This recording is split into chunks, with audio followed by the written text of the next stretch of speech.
अस्सलाम वालेकुम my dear students. I hope you are all fine and well. My dear students, आज हम ना क्वेश्चन नंबर 3.20 में ना कुछ स्टूडेंट्स को प्रॉब्लम आ रही है कि उनको क्लास बाउंड्रीज जो है ना वो बनाना नहीं आ रही हैं। इस क्वेश्चन के अंदर वो कहीं ना कहीं मिस्टेक कर रहे हैं। तो ये मैं एक छोटी सी वीडियो सिर्फ इसमें आपको मैं ग्रुप डाटा में सीबी कैसे बनाते हैं, ठीक है, वो मैं आपको सिखाऊंगा, ठीक है। क्योंकि इस क्वेश्चन के अंदर हमने मीडियन फाइंड करना है, तो उसके लिए हमें क्लास बाउंड्रीज चाहिए होती हैं मीडियन और मॉड के लिए। डिसाइल भी है, ठीक है, और परसेंटाइल भी है। तो इन सारी चीज़ों के लिए हमें सीबी की ज़रूरत पड़ती है। तो सीबी बनाने के लिए हमने जो प्रोसेस इसमें यूज़ करना है वो आप समझ लें, बहुत इजी है। इसमें आपने करना क्या है, जो गिवन डाटा आपके पास है ना, आपको पता होना चाहिए कि इसकी एक क्लास की ना दो साइड्स हैं, दो एंड्स होते हैं, ठीक है, दो पॉइंट्स होते हैं। एक होता है लोअर लिमिट, एक होता है अपर लिमिट, ठीक है। इसी तरह ये अगली क्लास है 0.7314, इसका ये लोअर लिमिट है, और 0.7315 ये अपर लिमिट है। तो ये सारी की सारी ये जो लेफ़्ट साइड पे लिखी होती हैं इनको हम लोअर लिमिट्स कहते हैं, लोअर क्लास लिमिट्स कहते हैं, और ये हमारी अपर क्लास लिमिट्स होती हैं, ठीक है। एक तो ये चीज़ आपको पता होनी चाहिए। अब सीबी बनाने के लिए आपने क्या करना है, आपने किसी भी क्लास की पहली क्लास को छोड़ के दूसरी, तीसरी, चौथी, पाँचवीं, छठी या सातवीं किसी भी क्लास की आपने लोअर लिमिट में से उसकी प्रीवियस पिछली क्लास की अपर लिमिट को माइनस करना है, ठीक है।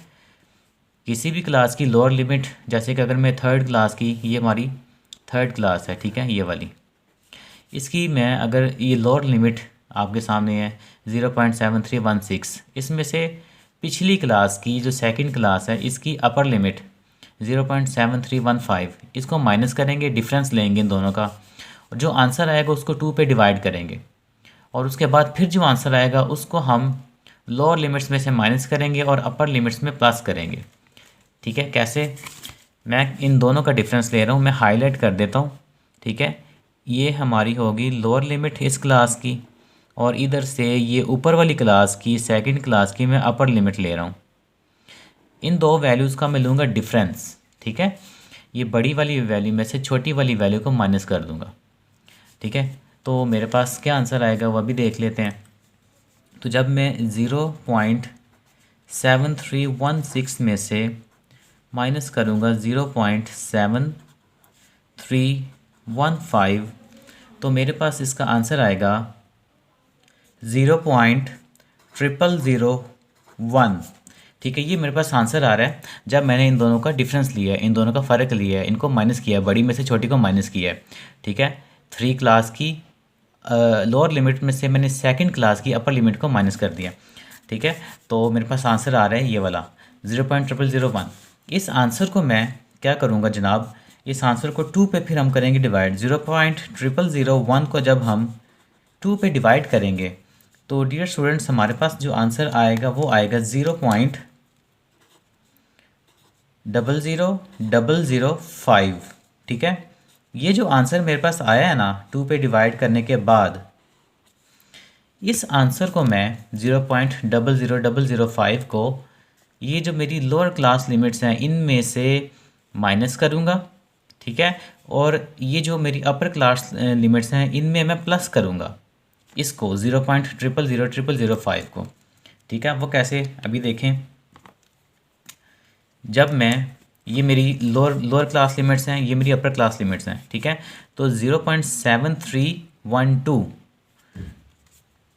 यहाँ पे मैं नीचे सॉल्व करता हूँ, 0.7312 इसमें से मैं माइनस करूँगा 0. ये जो मैंने आंसर निकाला था 0.005, ठीक है। जब मैं माइनस करूँगा ना तो माइनस करने के बाद मेरे पास इसका आंसर आएगा 0.73115। तो ये मेरी क्लास बाउंड्री निकल आई है, पहली लोअर क्लास बाउंड्री निकल आई है। इसको मैं यहाँ पर ऊपर लिख रहा हूँ, ठीक है, 0.73115, ठीक है स्टूडेंट्स। अब भी साइड पे आए, ठीक है, इसमें से माइनस कर दिया लोअर में से, और ये जो अपर क्लास लिमिट है इसमें मैं प्लस करूँगा किसको, इस आंसर को, ये जो ऊपर मैंने 0.005 निकाला है, ठीक है। 0.7313 में 0.7313 में मैं प्लस करूँगा 0.00005 को। इसी आंसर को या आपने लोअर में से माइनस करना है और इसी आंसर को आपने अपर में प्लस करते जाना है, और जो आंसर आता जाएगा वो आपकी सीबीज जो है वो बनती जाएंगी। तो इसका आंसर आ जाएगा 0.73135। ठीक है, तो इसको मैं अपनी अपर साइड पे लिख दूंगा 0.73135। ठीक है स्टूडेंट्स, तो इस तरह से मेरी सारी की सारी आपकी क्लास बाउंड्रीज बनती जाएंगी। ठीक है, सेम प्रोसीजर आपने हर क्लास पे अप्लाई करते जाना है। हर क्लास की लोअर में से आपने 0.00005 को माइनस कर देना है और आंसर यहाँ पे लिख देना है। फिर अपर लिमिट में 0.00005 को प्लस करते जाना है और आंसर अपर साइड पे लिखते जाना है। ठीक है, ये हमारी लोअर साइड है, ये हमारी अपर साइड है, तो ये हमारी सीबीज जो हैं वो बनती जाएंगी क्लास बाउंड्रीज। तो नेक्स्ट मैं आपको एक आधी और लिख देता हूँ। अब आपको पता है जब क्लास बाउंड्रीज बनती जाती है ना, तो ये जो वैल्यू होती है ना, ये वाली ये सेम एज इट इज़ यहाँ पे आ जाती है 0.73135। वो क्यों एज इट इज़ आती है? क्योंकि जब आप 0.7314 में से माइनस करेंगे ना 0.00005 को, तो यही आंसर आएगा। इसीलिए मैंने इसी को एज इट इज़ लिख दिया है। और क्लास बाउंड्रीज होती ही वो हैं कि जिस वैल्यू पे हमारी कोई क्लास एंड होती है उसी वैल्यू पे अगली क्लास स्टार्ट होती है, तो हमारा जो डाटा होता है वो क्लास बाउंड्रीज कहलाती हैं। इधर देखें तो जिस पॉइंट पे जिस वैल्यू पे कोई क्लास ख़त्म हो रही है, अगली क्लास उससे नेक्स्ट वैल्यू पे स्टार्ट हो रही है या उसके अलावा किसी वैल्यू पे स्टार्ट हो रही है, तो लिहाजा ये क्लासेस हैं, जस्ट क्लास लिमिट्स हैं। जबकि क्लास बाउंड्रीज में ऐसा नहीं होता, हमारी हर क्लास का जो एंड पॉइंट होता है वो अगले क्लास के स्टार्टिंग पॉइंट के साथ मैच होता है। ठीक है, तो नेक्स्ट अब हम 0.7315 में प्लस करेंगे किसको, 0.00005 को जब प्लस करेंगे तो हमारे पास आंसर आ जाएगा 0.73155। अगेन यही वैल्यू 0.73155 हम यहाँ पे लिखेंगे और ये वाली वैल्यू निकालने के लिए हमें 0.7317 में प्लस करना पड़ेगा 0.00005 को, तो हमारे पास आ जाएगा 0.73175 and up to so on.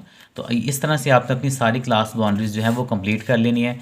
मैं इनको जल्दी से लिख देता हूँ और स्किप कर देता हूँ थोड़ी सी वीडियो। तो स्टूडेंट्स ये हमारी जो है ना वो सीबी आपके सामने कंप्लीट हो गई हैं।